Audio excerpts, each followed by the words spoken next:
क्या आप सबको मेरी आवाज आ रही है? यस। सबसे पहले मैं आप सबका स्वागत करना चाहूंगा।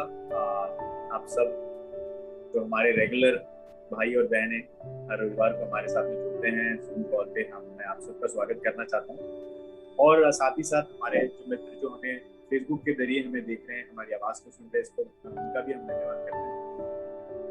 दोस्तों, सबसे पहले तो स्वतंत्रता दिवस की शुभकामनाएं आप सबको। मैं आशा करता हूँ कि आप सब आपके जो राष्ट्रीय स्वतंत्रता के साथ में आपके व्यक्तिगत जीवन की जो स्वतंत्रता परमेश्वर मसीह यीशु ने आपको दिया है, उसको भी आप याद कर रहे हैं, उसका भी आप आनंद ले रहे हैं।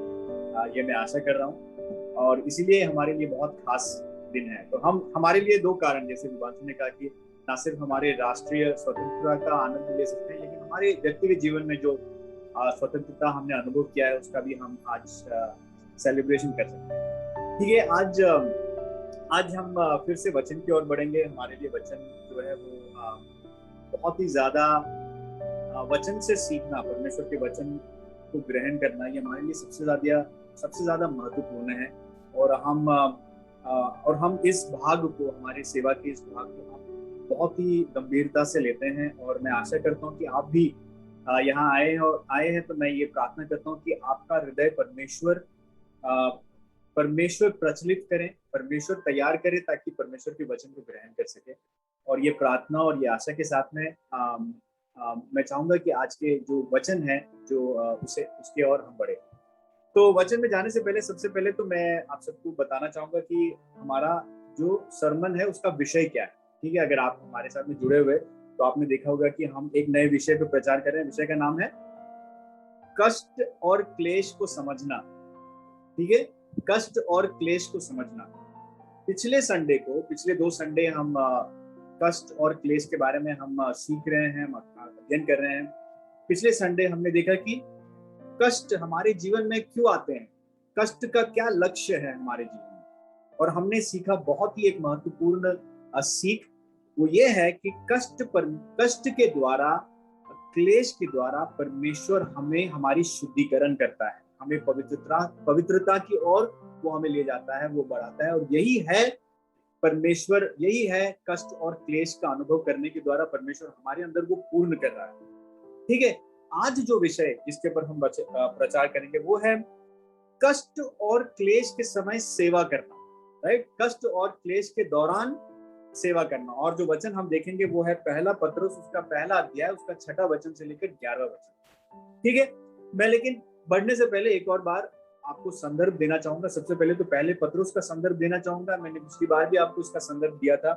पहले पत्रुस का संदर्भ यह है कि पत्रुस जो है वो स्वयं एक कष्ट और क्लेश के वातावरण में, के माहौल में है, और वहां से वो परमेश्वर की कलीसिया जो दूसरे प्रदेशों में किसी प्रकार के कष्ट और क्लेश से अनुभव कर रहे हैं, उनको प्रोत्साहित करते हुए, उनको उत्साहित करते हुए, उनको प्रेरणा देते हुए वो चिट्ठी को लिख रहा है। और वही चिट्ठी है पहला पत्रुस, जिसका हम अध्ययन कर रहे हैं, जिसको हम देख रहे हैं।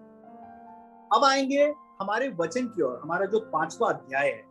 ठीक है, पहला पत्रुस का ये आखिरी अध्याय है, और आखिरी अध्याय में पत्रुस जो है समावेश कर रहा है, अपनी चिट्ठी की समावेश कर रहा है। ठीक है, अब आप इस वचन को, अगर आप इसके पहला पत्रुस उसका पहला 5वां अध्याय के पहले वचन से देखेंगे तो हमें ये संदर्भ नजर आ रहा है कि पत्रुस जो है वो खास करके कुछ लोगों से बातचीत कर रहा है। किससे बात कर रहा है? पहले वचन से लेकर तीसरे वचन में अगर हम देखें तो हम देखेंगे कि वो कलीसिया के जो एल्डर्स है, जो कलीसिया के पासवान है, उनको कुछ कह रहा है। राइट, और चौथे वचन में हम देखते हैं कि कलीसिया के जो दूसरे मुख्य जो अगुए हैं, उनका जिक्र करते हुए कुछ कह रहे हैं। तो हमें ये मालूम पड़ता है कि पत्रुस जो है ये कलीसियाओं को की सेवा करने वाले और अगवा करने वाले जो लोग हैं, उनको ये बात खास करके वो लिख रहा है। यानी कि ऐसी कलीसिया जो एक कष्ट से और क्लेश से गुजर रहा है, वो कलीसिया के जो अगुए हैं, जो कलीसिया के लोगों को कष्ट और क्लेश में जिनकी सेवकाई करे, उनको प्रोत्साहित करते हुए, उनको उत्साहित करते हुए कुछ वो इंस्ट्रक्शंस, कुछ एडवाइस वो दे रहे हैं, और ये बहुत जरूरी है हमें जानने की, राइट। सबसे पहले तो ऑफ कोर्स ये कलीसिया के अगुवाओं को लिखा गया है, लेकिन अगर हम सही मायने में देखें, ये वचन हर एक विश्वासी को लागू होना चाहिए, है ना। हर एक विश्वासी जिसने अपना जीवन यीशु मसीह को दिया है उसको लागू होना चाहिए। क्यों लागू होना चाहिए? उसका पहला कारण ये है कि विश्वासी होने के नाते हम सभी किसी न किसी प्रकार से, छोटे या बड़े तौर पर, हम किसी न किसी की अगुवाई हम कर रहे हैं, किसी न किसी की हम सेवा कर रहे हैं, किसी न किसी की हम किसी को लीड कर रहे हैं, राइट। उदाहरण के तौर पे पतियां अपने पत्नी की सेवा में लगे हुए हैं, राइट। जब पत्नी तकलीफ से गुजरते हैं, क्लेश से गुजरते हैं, और ये पहले क्लेश क्या है? क्लेश वो सारे लोग, क्लेश और तकलीफ, वो जो भी इस पाप, हमारे अंदर जो पाप है, पाप के श्राप को अनुभव करें, वो सब सफरिंग से गुजर रहे हैं। यानी कि चाहे हम बीमार हो या कुछ ना हो, हम सभी सफर कर रहे हैं, राइट। हम कष्ट में हैं। तो इस दृष्टिकोण से देखा जाए तो एक पति अपनी पत्नी की सेवा कर रहा है, पत्नी अपने पति की सेवा कर रहा है, राइट।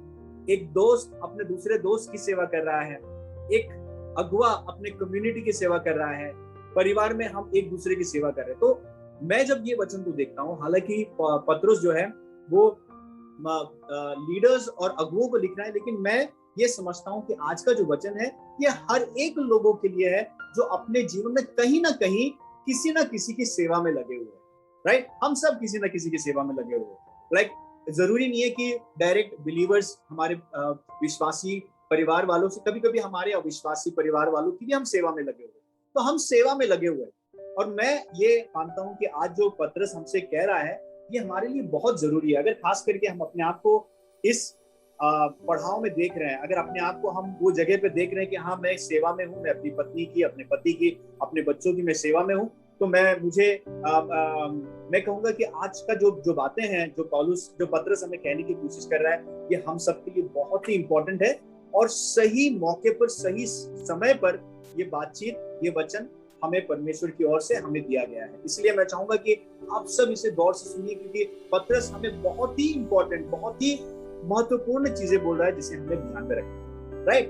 तो आइए जल्दी से हम तुरंत जो 4 बातें हैं, जो 4 एडवाइसेस है जो पत्रस कलीसिया को दे रहा है, उसे हम देखें। सबसे पहला एडवाइस, राइट, आप देखिए, सबसे पहला जो सलाह या निर्देश जो पत्रस कलीसिया के अगुवों को या फिर उन लोगों को जो सेवा में लगे हुए, उन्हें कह रहा है कि दीनता से सेवा करते रहो, उचित समय पर परमेश्वर तुम्हें बढ़ाए, राइट। ये सबसे पहला सलाह और निर्देश। उसका देखिए वचन, पहला पत्रस उसका 5वां अध्याय 6वें वचन में पत्रस क्या कहता है? इसीलिए परमेश्वर के बलवंत हाथ के नीचे दीनता से रहो, जिससे वह तुम्हें उचित समय पर बढ़ाए। ठीक है, ये पहला सलाह, पहला निर्देश है। और ये सलाह हमारे लिए क्यों जरूरी है? खास करके हम जो सेवा में लगे हुए हैं, हमारे लिए ये वचन, ये सलाह क्यों जरूरी है? ये जरूरी इसलिए है क्योंकि दोस्तों, सेवा करना, अगुवाई करना, ये कोई आसान चीज नहीं है ना। क्या आप में से कोई है जो कहेगा कि अरे बहुत आसान है, मैं तो आराम से कर लेता हूँ, मैं अपनी पत्नी की सेवा आराम से कर लेता हूँ, पति की सेवा आराम से कर लेता हूँ, कलीसिया की सेवा? कोई नहीं कर पाए, राइट। हमें उसमें पूरी तरह से अपने आप को ढालना होता है। ये आसान नहीं है, बहुत टफ होता है किसी की सेवा करना, किसी की सेवा में लगे रहना, राइट। और भाई कई बार जब हम किसी की सेवा में लगे रहते हैं तो कहीं ना कहीं नैसर्गिक तौर पे, नेचुरली, हमारी ये एक्सपेक्टेशंस होती है, हमारी आशा होती है कि भाई मैं जो सेवा कर रहा हूँ उसका मुझे कोई शाबाशी मिले, उसका मुझे कोई रिवॉर्ड मिले, रिकग्निशन मिले, या कोई मुझे अप्रिशिएट, अरे एक वर्ड थैंक्स बोल दीजिए बस काफी हो जाए, है कि नहीं? हम सब ये आशा करते हैं कि जब मैं तुम्हारी सेवा कर रहा हूँ, जब मैं तुम्हारी अगुवाई कर रहा हूँ, तो मुझे अप्रिसिएशन, मुझे रेकग्निशन मिले। तो हमारे अंदर का सबसे बड़ा डर ये होता है कि मैं इतना सेवा कर रहा हूँ, क्या मेरे सेवा का फल मुझे मिलेगा? क्या ये व्यक्ति मेरे बारे में कहेगा कि सजू भाई ने मेरे लिए मेरा इतना सेवा किया, या ये भाई ने हमारे लिए किया, क्या मुझे रेकग्निशन मिलेगा? इसकी हमेशा हमारे अंदर एक नैसर्गिक तौर पे एक उम्मीद होती है, एक आशा होती है, राइट। हमारे अंदर एक चाहत होती है कि अरे मैं सेवा कर रहा हूँ, मैं इतना बलिदान करता हूँ, समय निकालता हूँ, कलीसिया की सेवा करता हूँ, एक वर्ड थैंक्स ही बोल दो बस, है ना। हम सबके अंदर की एक अपेक्षा होती है। लेकिन दोस्तों, हमें ये जानना जरूरी है कि जब हम खास करके परमेश्वर की सेवा में लगे रहते हैं, राइट, परमेश्वर की सेवा में लगे, जरूरी नहीं है कि हर बार हमें हमारे कामों के लिए शाबाशी मिले। जरूरी नहीं है कि हर बार हमें उस तरह का एक रिवॉर्ड जो जिनकी हम सेवा कर रहे हैं उनकी ओर से हमें प्राप्त होगा, राइट। जब हम सेवा करते हैं, सेवा जो है वो कभी कभी कुछ लोग कहते हैं कि इट्स अ थैंकलेस जॉब, यानी कि मैं सेवा क्यों कहा जाता है? सेवा इसलिए कहा जाता है कि मैं सेवा कर रहा हूं अपने मर्जी से, जरूरी नहीं है कि मैं उससे, लेकिन कहीं ना कहीं हमारे अंदर ये अपेक्षा होती है कि हमें शाबाशी मिलना चाहिए। और खास करके अगर हम समझो एक अविश्वासी परिवार वाले की सेवा में लगे हुए हैं, या फिर माता पिता अविश्वासी है उनकी सेवा में लगे हुए हैं, हमें बहुत बार और हमेशा वहां से शाबाशी या फिर अप्रिसिएशन या फिर रिवॉर्ड नहीं मिलता है, राइट। तो ये बात को हमें जानना बहुत जरूरी है दोस्तों, कि जब हम सेवा करते हैं जरूरी नहीं है कि हमेशा हमेशा हमें शाबाशी मिले, राइट। और जब क्या होता है कि जब हमें शाबाशी नहीं मिलता है, जब हमें धन्यवाद के शब्द हमें सुनने को नहीं मिलता है, अगर जब हम ये सारी चीजें हमें हासिल नहीं होती है, बहुत आसानी से दोस्तों हम कड़वे हो जाते हैं, हम कड़वे हो सकते हैं, हम क्रोधित हो सकते हैं, और कई बार हम ऐसे भी बोल सकते हैं, छोड़ो यार, नहीं करना है तुम्हारी सेवा, है कि नहीं? हमारे अंदर से आती है कि अरे मैं तो सालों साल तुम्हारी सेवा कर रहा हूँ और सालों साल तुम्हारी अगुवाई करो, तुम एक वर्ड थैंक्स नहीं बोलते हो, राइट, है ना? हमारे अंदर क्रोध आता है कि नहीं? हमारे अंदर एक गुस्सा आता है कि नहीं? हम सब में आता है, खास करके मतलब अगुए, कलीसिया के अगुओं को तो खास आता ही है, क्योंकि वो सेवा में लगे रहते हैं, लेकिन वो धन्यवाद का, लेकिन हमारे अंदर व्यक्तिगत जीवन में भी हमें उस तरह की शाबाशी नहीं मिलती है, राइट। और मैं आपसे कहना चाहूंगा कि अगर आपके जीवन में ये नहीं हुआ है तो अपेक्षा करें, जरूर आपके जीवन में होगा, राइट। अगर आप सेवा में लगे हुए हैं और आपने इस चीज का अनुभव नहीं किया, तो ये जरूर आपके जीवन में होगा, जहां पर आप निराश होंगे, जहां पर आप क्रोधित हो सकते हैं, जहां पर आप हार मान के आप पीछे हट सकते हैं। और इसीलिए मुझे ऐसा लगता है कि पतरस के जो शब्द है, जो निर्देश है, वो हमारे लिए बहुत ही ज्यादा महत्वपूर्ण है, बहुत ही ज्यादा प्रोत्साहजनक है। क्यों? वो क्या कह रहा है कि दीनता से सेवा करते रहो, उचित समय पर परमेश्वर तुम्हें बढ़ाएगा। यानी कि पतरस की एनकरेजमेंट हमारे लिए ये है कि भले तुम्हें इंसानों से रिवॉर्ड मिले या ना मिले, भले तुम्हें इंसानों से अप्रिसिएशन मिले या ना मिले, तुम्हारे दिल में हमेशा ये चाहत और ये दृष्टिकोण ये होनी चाहिए कि परमेश्वर की ओर से मैं जरूर कहीं ना कहीं, कभी ना कभी मैं एक रिवॉर्ड को हासिल करूंगा, राइट। वही पतरस हमसे कह रहा है, राइट। और पतरस बहुत ही बढ़िया बात कहता है, बट पतरस कहता है कि इसलिए परमेश्वर के बलवंत हाथ के नीचे दीनता से रहो। आप समझ रहे हो? हालांकि हम दूसरे की सेवा कर रहे हैं, लेकिन हम सेवा अपने लिए नहीं कर रहे हैं, हम सेवा सिर्फ उनकी जरूरतों को पूरा नहीं कर रहे, लेकिन परमेश्वर के अथॉरिटी, परमेश्वर के बलवंत हाथों के नीचे अधीन होकर, परमेश्वर के बुलावे के वजह से, परमेश्वर के अभिषेक की वजह से हम सेवा करें। और इसीलिए जब हम सेवा करें तो हम पूर्ण तरह से परमेश्वर की ओर से हमारे रिवॉर्ड, हमारे पुरस्कार की अपेक्षा करते हुए हमें करना चाहिए, ठीक। और इसकी बहुत ही एक सुंदर एक उदाहरण जो है हमें मसीह यीशु के जीवन में देखने को मिलता है, राइट। मसीह यीशु के जीवन में फिलिपियों का किताब, उसका 2 अध्याय 5वां वचन से लेकर 11वां वचन, आप देखिए गौर से, पौलुस देखिए कितनी सुंदर बात कह रहा है।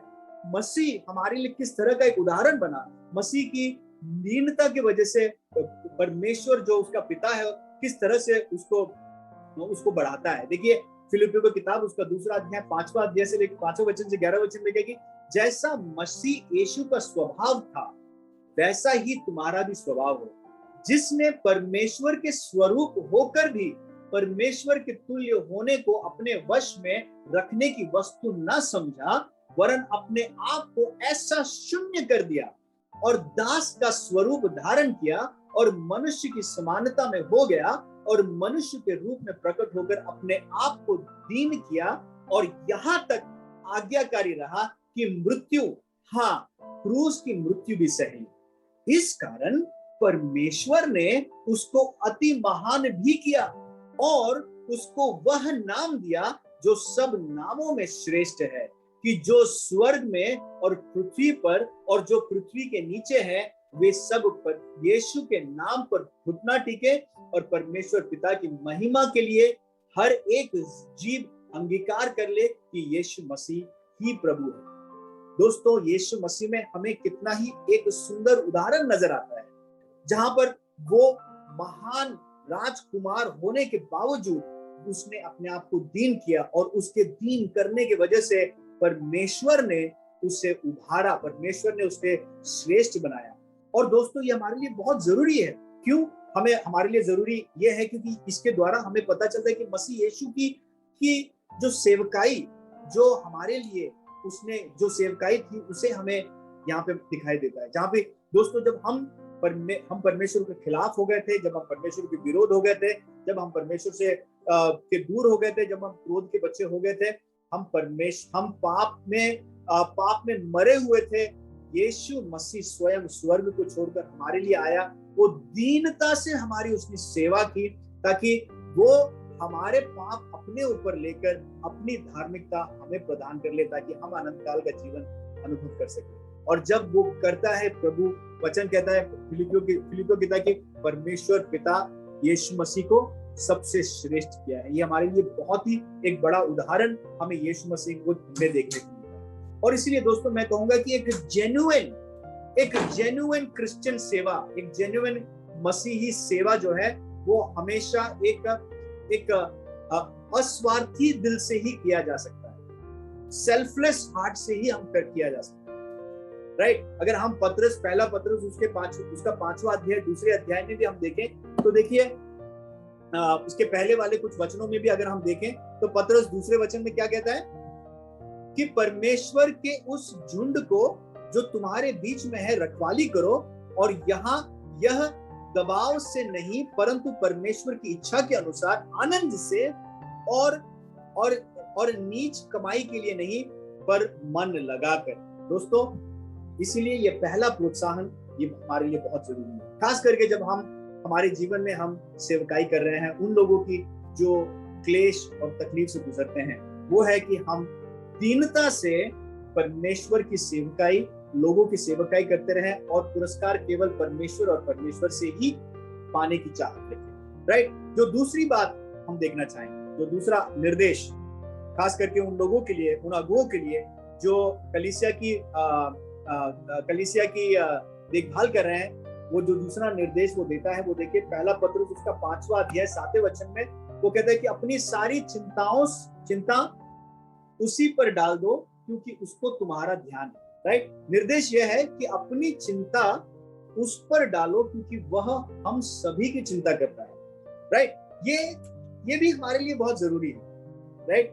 ये निर्देश भी हमारे लिए जरूरी है, क्योंकि खास करके जब हम किसी की सेवा करते हैं, जब हम किसी की अगुवाई करते हैं, तो हम सही में पूरी तरह से दिल लगाकर करते हैं, राइट? हम उनके बेहतरी चाहते हैं, हम चाहते हैं कि वो बेहतर जिंदगी बने, उनकी जो तकलीफों से वो गुजरे, बाहर निकले। और कई प्रकार की चीजें हैं जिसकी अपेक्षा करते हैं जब हम किसी की सेवा करते हैं, राइट? फॉर एग्जाम्पल, जब हम कभी किसी बीमार व्यक्ति या हमारे परिवार वाले बीमार व्यक्ति की हम जब सेवा करते हैं, तो हमारी दिल की चाहत होती है, तमन्ना होती है कि कभी ना कभी वो बीमारी से बाहर निकले और पूरी तरह से चंगा हो जाए, राइट? जैसे कि मैं अपने पत्नी के लिए चाहत रखता हूँ, राइट? कभी कभी हम किसी की जब सेवा करते हैं तो हमारी चाहत होती है कि ये बंदा जो पाप में इतने समय से संघर्ष करता है, मैं आशा करता हूँ, अपेक्षा करता हूँ कि ये उस पाप के रास्ते से निकलकर अच्छाई की ओर बढ़ जाए, परमेश्वर के सुसमाचार को स्वीकार करे। ये हमारी चाहत होती है।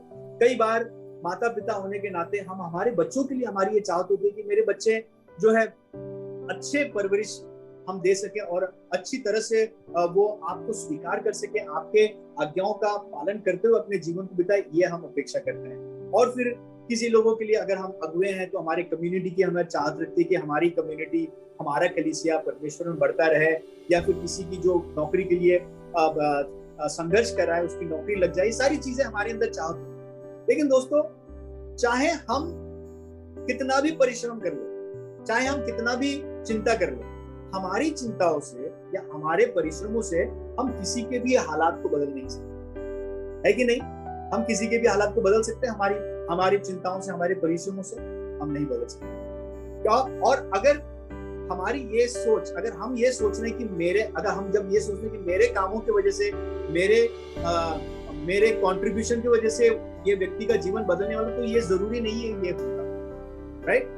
कई बार हम ये सारी चीजें करने के बावजूद भी हम जो अपेक्षा करते हैं उस तरह का जो रिजल्ट होता है वो हम अपने लोगों के जीवनों में नहीं देख पाते हैं, कभी कभी नहीं देख पाते हैं, कभी कभी बहुत देरी से देख पाते हैं। जैसे कि अगर चंगाई की अपेक्षा करें तो कहीं ना कहीं हम देखते हैं उसमें बहुत ज्यादा देरी होती है, राइट। जब हम एक भाई को देखते हैं कि वो, हमारी अपेक्षा है कि वो अपने पाप के रास्ते से निकले, लेकिन हम देखते हैं कि लगातार जो है वो अपने जीवन के पाप के जिंदगी में ही अब बढ़ता जा रहा है, तो हम निराश हो सकते हैं, राइट। अगर हम ये सोचते हैं कि हमारी कोशिशों से, हमारी चिंताओं से कोई सुधरेगा तो नहीं सुधरेगा, राइट। और अगर हम ऐसी सोच रखते हैं तो कहीं ना कहीं हम इम्पेशेंट हो सकते हैं, हम वरीड हो सकते हैं, चिंताओं से भरे जा सकते हैं, हम क्रोधित हो सकते हैं और हमारा ही आत्मिक जीवन जो है गड़बड़ हो सकता है। क्यों?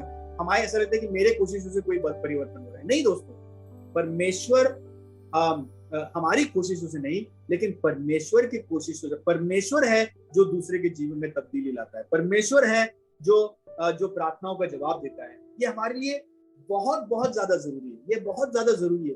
क्यों?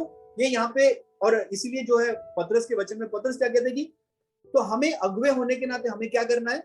हमें करना है कि जो चिंताएं हम किसी भाई के लिए और बहन के लिए लेकर घूम रहे हैं वो हम परमेश्वर को समर्पित करें, हमारे चिंताओं को परमेश्वर की दे दे, और ये उम्मीद और ये विश्वास करें कि हमसे भी ज्यादा परमेश्वर उस व्यक्ति की चिंता कर रहा है, हमसे भी ज्यादा परमेश्वर की चाहत है, लेकिन परमेश्वर अपने समय में, अपने वक्त में, सही समय पर वो उनके प्रार्थनाओं को पूरा करेगा, सही समय पर और उसके तरीके से परमेश्वर उनके प्रार्थना को जवाब देगा। इसीलिए दोस्तों, अगुवा होने के नाते हमारे लिए बहुत जरूरी है कि दोस्तों कि हम हमारी चिंताओं को परमेश्वर के ऊपर डाल दे ताकि परमेश्वर के ऊपर डाल दे, ये जानते हुए कि परमेश्वर स्वयं चिंता करता है। और ये इसका बहुत ही एक सुंदर उदाहरण हमारे जीवन में, जेन के जीवन में हमने अनुभव किया कि जेन जब बहुत ज्यादा बीमार थे और जेन की मम्मी ये बात की गवाही दे रही थी अपने कलीसिया में, और मैं इसे सुन रहा था, जहां पर वो बोल रही थी कि जब जेन बहुत ही ज्यादा बीमार थी और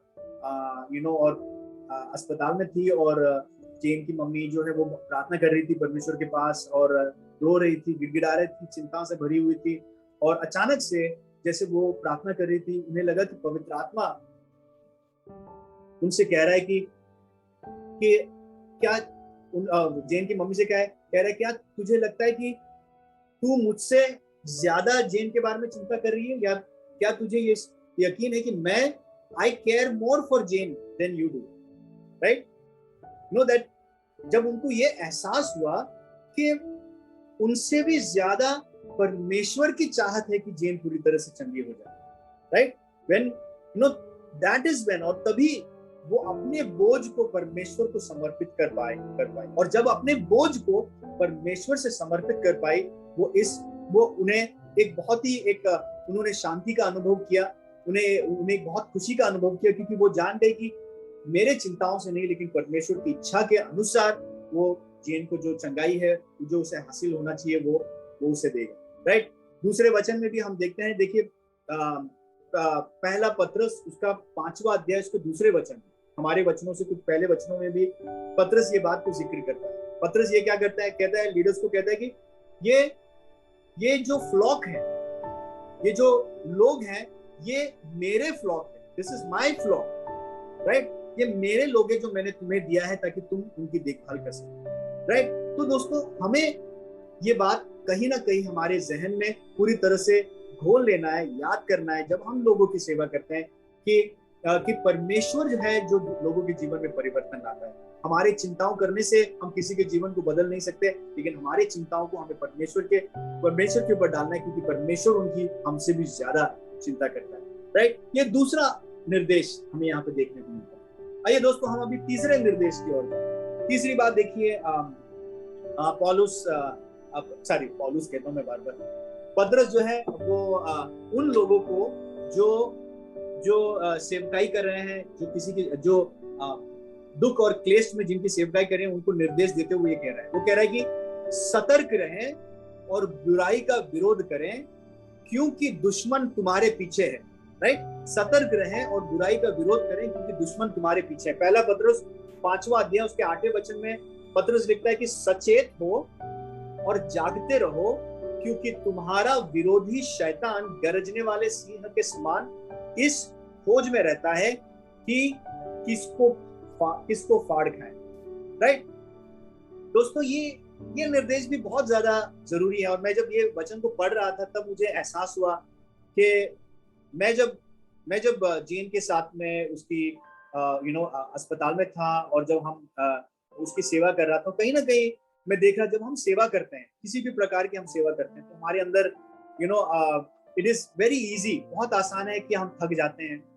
राइट हम अपना परिपूर्ण संपूर्ण ताकत लगा देते हैं किसी की सेवा करने में। राइट पूरे मन लगा देते हैं, पूरा तन लगा देते हैं, और कहीं ना कहीं हमारे अंदर एक वियरीनेस आ सकता है, यानी कि एक थकावट आ सकती है। राइट और थकावट आ सकती है। और मैंने ये भी देखा कि कभी कभी सेवा करने के उस मोड में हम अपनी आत्मिक जीवन को अनदेखा कर लेते हैं। राइट मेरे साथ हुआ है, जैसे कि मैं जब जेन के साथ में था, कहीं ना कहीं मेरे दिमाग में क्योंकि वही चीजें रहती थी, तो मैं परमेश्वर का वचन पढ़ना भूल जाता था, मैं प्रार्थना करना भूल जाता था। और जब मैं वो हालातों में होता था, तो मुझे अचानक से इस बात का ज़हन होता था कि किस तरह से मैं खुद कमजोर पड़ रहा हूँ। राइट और ये हमारे लिए बहुत जरूरी है, जो सेवा करते हैं, आप जो पतियां हैं, जो अपनी पत्नियों की सेवा करते हैं, परिवार की सेवा करते हैं, बच्चों की सेवा करते हैं, कम्युनिटी की सेवा करते हैं, ये हमारा बुलावा है, हमें परमेश्वर की सेवा में लगे रहना चाहिए। लेकिन इतना भी नहीं कि हम स्वयं को अनदेखा करें। यहाँ पर हम देखते हैं पतरस जो है वो चेतावनी दे रहा है, वो चेतावनी दे रहा है अगुओं को, हाँ ये सारी चीजें तुम कर रहे हो, तुम सेवकाई कर रहे हो, लेकिन तुम्हें सतर्क रहना बहुत जरूरी है। अगर तुम सतर्क नहीं रहोगे तो शैतान एक गरजने वाले सिंह के समान बस बाहर खड़ा है तुम्हें फाड़ खाने के लिए। और दोस्तों ये हमें जानना जरूरी है, बहुत बहुत इंपॉर्टेंट चीज है हमारे लिए कि हमारे आत्मिक जीवन का ख्याल रखना। राइट हमारे आत्मिक जीवन को वॉचफुल रहना। राइट ये हमारे लिए बहुत ज्यादा जरूरी है, क्योंकि कहीं ना कहीं शैतान भी जानता है कि किसको अटैक करना चाहिए। राइट एक व्यक्ति तो सफर कर रहा है, लेकिन जब वो एक अगुवे को अटैक कर लेता है, राइट जब एक अगुवे को वो अटैक कर लेता है, तो वो जानता है कि उसके साथ 10 लोगों को और गिरा सकता है। राइट और इसलिए ये बहुत जरूरी है मेरे दोस्तों कि हमें कहीं ना कहीं हमारे सेवा करने के मनोभावों में अपने आत्मिक बढ़ोतरी को अनदेखा नहीं करना चाहिए। हम देखते हैं यीशु के जीवन में ही हम एक उदाहरण को देखते हैं ना। यीशु को देखिए, आप देखिए कितना वो सेवकाई में लगे रहते थे, लेकिन अचानक से वो वहां से अलग होकर अकेले अपने पिता के साथ में समय बिताते थे, क्योंकि कहीं ना कहीं हमारे शारीरिक में हम कमजोरी का अनुभव करते हैं। जब अपना पूरा हम किसी को दे देते हैं, हमारे शारीरिक में हम कमजोरी का अनुभव करते हैं, और वो कमजोरियों की वजह से हम कहीं ना कहीं शैतान के चालों में, शैतान के जकड़ में हम फंस सकते हैं। एक चीज जो हमेशा अगुओं के मेरे जीवन में भी मैंने अनुभव किया है, मैं जिनसन भाई से भी कह रहा था कि अंग्रेजी में कहते हैं कि सेंस ऑफ एंटाइटलमेंट आ जाती है, यानी कि कहीं ना कहीं अगर मैंने अपने आत्मिक जीवन का ख्याल नहीं रखा है, तो मेरी सेवा जो है वो बहाना बन जाएगा मेरे लिए। और मैं ये कहने लगूंगा कि क्योंकि मैं इतना सेवा कर रहा हूँ, क्योंकि मैं इतना थक गया हूँ, क्योंकि मैं इतने परिश्रम कर रहा हूँ, थोड़ी सी मैं अपनी अभिलाषाओं में अगर मिल जाऊं, थोड़ी सी अभिलाषाओं को मैं एंजॉय कर लूं, उसमें कोई बुराई नहीं। ये हमारे जीवन में बहुत आसानी से हो सकता है मेरे दोस्तों। राइट बहुत सारे अगुए, बहुत सारे लीडर्स, वर्ल्ड लीडर्स, हाल ही में हम कुछ वर्ल्ड लीडर्स की घटनाओं को देखते हैं, जहां पर एक सेंस ऑफ एंटाइटलमेंट जब आ जाता है उनके जीवन में, कि उन्हें जब लगता है कि मैं बहुत ज्यादा परिश्रम कर रहा हूँ, मुझे थोड़ा सा आराम की जरूरत है, मैं अपने अभिलाषाओं में अपने आप को थोड़ी देर के लिए दे दूं, और किस तरह के वो शैतान की जकड़ में वो फंस गए हैं, और किस तरह से उनका नाम खराब हो गया, परमेश्वर के नाम खराब हो गया। ऐसे हालत क्योंकि ये क्यों होता है हमारे जीवन में? ये तब होता है जब हम सेवा में इतने जुड़ जाते हैं, हमारे खुद के आत्मिक जीवन को हम ध्यान नहीं रखते। जब हम हमारे खुद के बढ़ोतरी या आत्मिक बढ़ोतरी के ऊपर से हम ध्यान हटा लेते हैं, राइट? क्योंकि हम इतना ज्यादा सेवा में जुड़ जाते हैं। और ये बहुत ही एक कॉमन चीज है हम हमारे लिए भी। हम भी, जब मैं भी कह रहा हूँ या जिनसन भाई हमारे लीडर्स, हम भी दोस्तों, अगर हम आपकी सेवा करने में अगर हमारे आत्मिक जीवन को हम अनदेखा कर लेंगे तो हम शैतान के जकड़ में आ सकते हैं। और वही बात पतरस यहाँ पे हमें बता रहा है, पतरस हमें समझा रहा है, राइट? और यीशु मसीह हमारे लिए बहुत बढ़िया उदाहरण है। देखिए, यीशु मसीह परमेश्वर होने के बावजूद वो अपनी शारीरिक अवस्था में वो जानते थे कि उन्हें आराम की जरूरत है। अपने शारीरिक अवस्था में वो जानते थे कि जब वो कमजोर, उनकी कमजोरियों, उनके शरीर में वो कमजोर पड़ सकते हैं, और वो अपने आप को रिन्यू करने के लिए, अपने आप को ताजा करने के लिए वो हमेशा भीड़ को छोड़कर अकेले चले जाते थे प्रार्थना करने के लिए, ताकि वो परमेश्वर के अभिषेक से, परमेश्वर के ताकत से, अपने ताकत से भर सके, ताकि वो और अच्छी तरह से परमेश्वर की सेवा कर सके। तो इसलिए दोस्तों, मैं आपसे भी कहूंगा, अगर आप किसी भी प्रकार की सेवकाई में लगे हुए हैं तो जरूर अपनी आत्मिक जीवन को आप अनदेखा ना करें, ठीक है? जो चौथी बात हमें पतरस हमें यहाँ पर समझाने को, या चौथी बात जो पतरस हमें बता रहा है, या निर्देश जो पतरस हमें देता है, वो है बस थोड़ी देर तक सह लीजिए, जल्दी प्रार्थनाओं का उत्तर मिलेगा।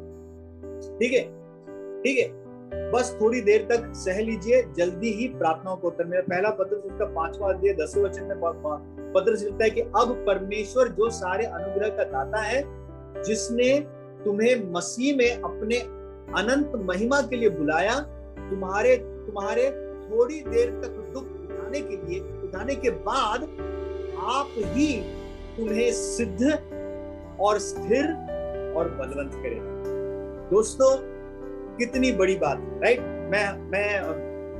मैं ये सोचता हूँ कि सभी लोग संघर्ष करते हैं, है ना? सभी लोग कष्ट से गुजरते हैं, सभी लोग क्लेश से गुजरते हैं, चाहे आप विश्वासी हो चाहे अविश्वासी हो, राइट? लेकिन एक विश्वासी और अविश्वासी के जीवन में जब वो कष्ट और क्लेश से गुजरते, क्या बदलाव है, क्या अंतर है? और मैं समझता हूँ जो सबसे बड़ा अंतर एक विश्वासी के जीवन में है, एक सबसे बढ़िया बात एक विश्वासी के जीवन में है कि हम आशा वाले लोग, ठीक है, हम आशाहीन नहीं है। आप समझ रहे हो?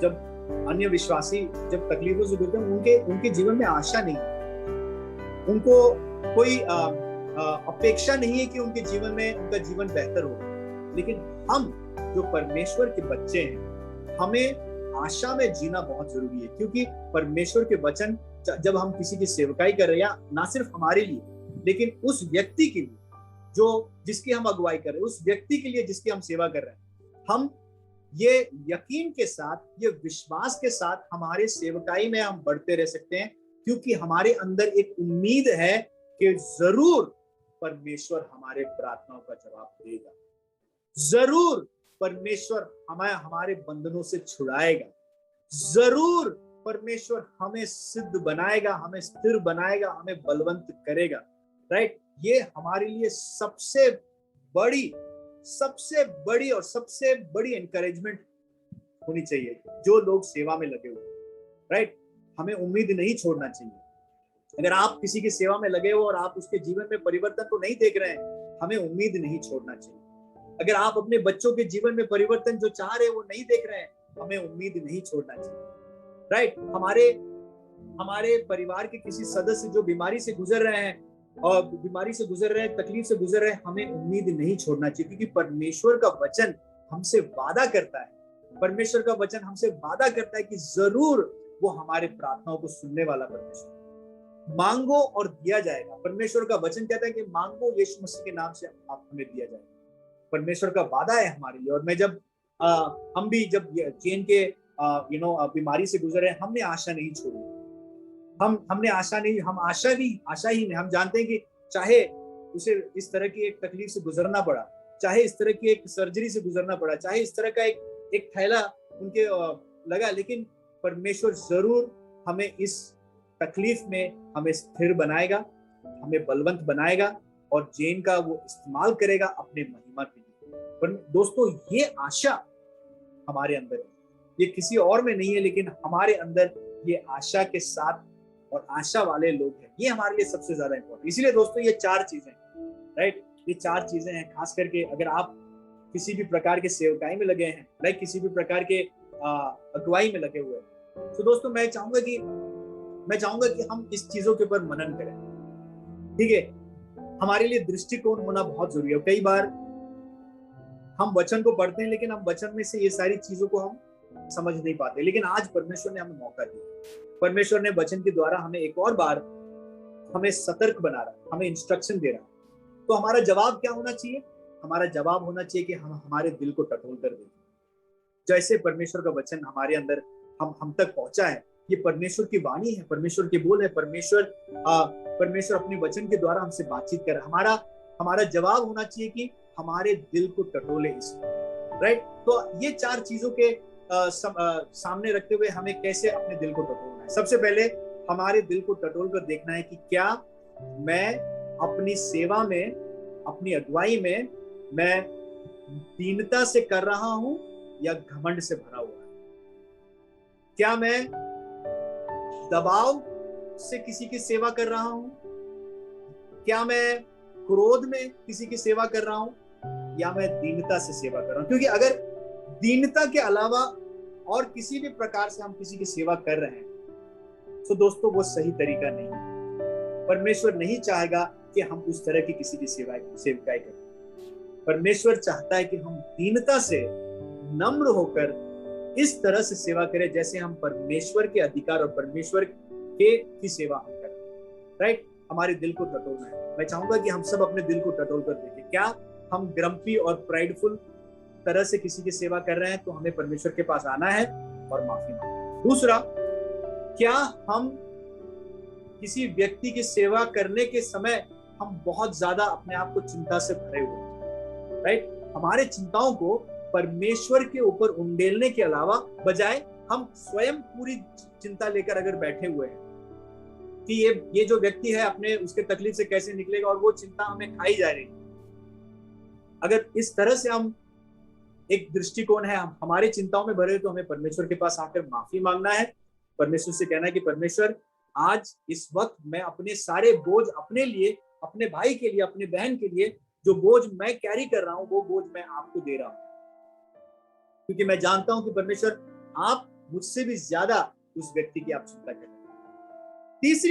तीसरी जगह हमें जांचना है कि क्या हमारी सेवकाई में हम इतने लवलीन हो गए हैं, सेवकाई में आप इतने भूल गए कि हम अपने खुद के आत्मिक जीवन को भूल चुके हैं। अपने आप को, अपने आत्मिक जीवन को में बढ़ोतरी के बारे में हमने बिल्कुल भी छूट दे रखी है।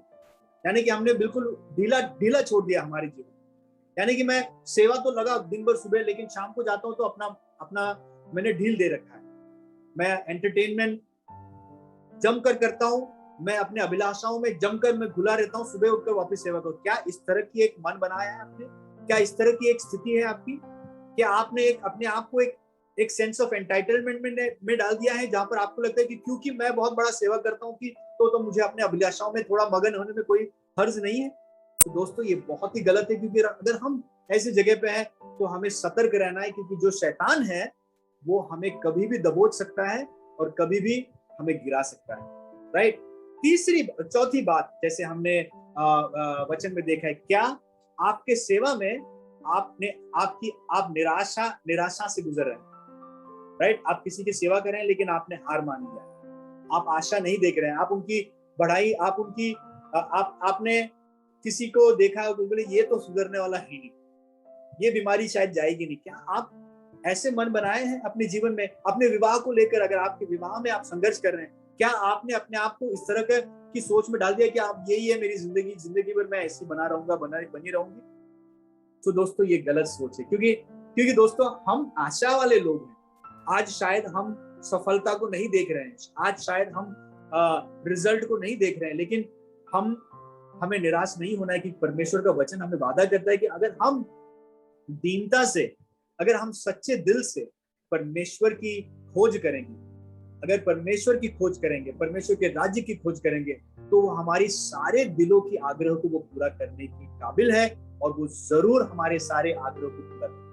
तो दोस्तों अगर ये 4 क्षेत्र में, अगर जब आपने अपने दिल को टटोला है, टटोलने के बाद आपको लगा कि मैं इसमें बहुत ही नेगेटिव हूं, मैं इसमें असफल हूँ, तो ये समय है कि हम परमेश्वर के पास आए, माफी मांगे। क्यों? क्योंकि जब हम माफी मांगते हैं, परमेश्वर हमारे माफी को स्वीकार करता है और हमें वो फिर से धैर्य देता है, फिर से वो हमें अनुग्रह देता है, ताकि हम परमेश्वर के वचन के अनुसार, परमेश्वर के निर्देशों के अनुसार अपने जीवन को हम आगे ले चले, हमारी सेवकाई को हम आगे ले सके, हमारी अगुवाई को आगे ले सके। तो दोस्तों, इसी के साथ मैं अपने जो संदेश है इसे मैं समाप्त करता हूँ। मैं आशा करता हूँ कि आपने एक नया दृष्टिकोण पाया है।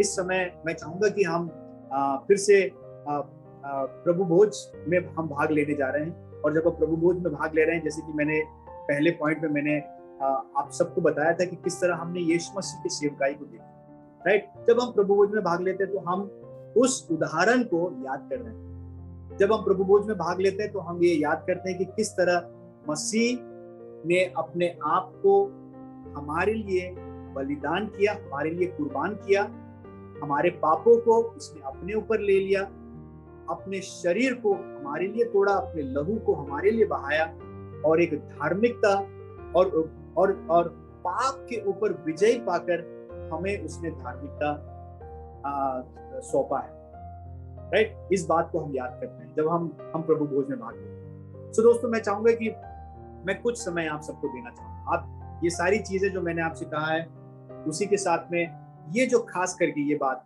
जहां हम परमेश्वर के बलिदान, परमेश्वर के सैक्रिफाइस को हम याद करते हैं, ये याद करने के लिए, अपने मन को टटोलने के लिए मैं कुछ मिनटों आपको देना चाहूंगा, 2 मिनट आपको देना चाहूंगा।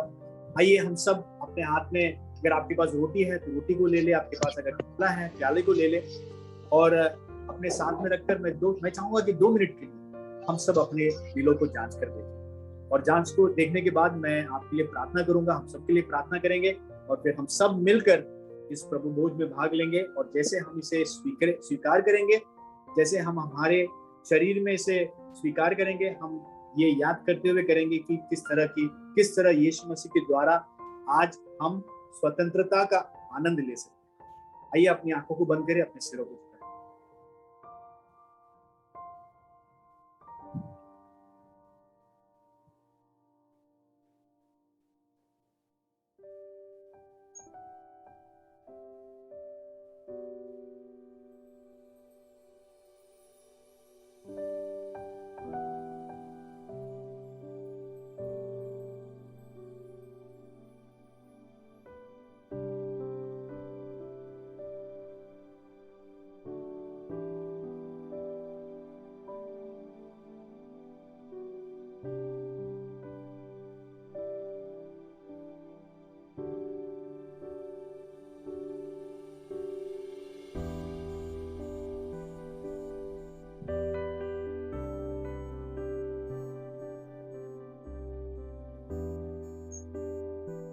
परमेश्वर, हम इस वक्त आपके सामने, आपके अनुग्रह के सिंहासन के सामने हम आते हैं। आपके प्रेम के लिए हम धन्यवाद देते हैं। हम जैसा है वैसा हम आपके पास आते हैं, हमारी कमजोरियों के साथ, हमारे नाकामियों के साथ, हमारे बेकारी के साथ हम आपके पास आते हैं, क्योंकि हम जानते हैं कि परमेश्वर, आपका शरीर, आपका लहू जो हमारे लिए तोड़ा गया था, जो बहाया गया था, वो हमारे पापों से हमें पूरी तरह से शुद्ध कर लिया। हमारे कामों के वजह से नहीं, लेकिन परमेश्वर आपके बलिदान के वजह से, आपके लहू और आपके शरीर, आपके प्रेम के वजह से आज हम सिद्ध हैं। आज हम कह सकते हैं कि हम सफल हैं। आज हम कह सकते हैं कि हमें पूरी तरह से स्वीकारा गया है परमेश्वर के प्रेम,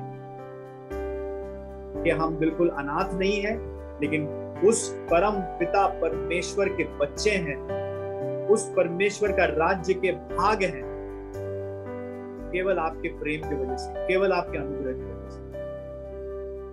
प्रभु, आपके इस महान त्याग के हम आभारी है।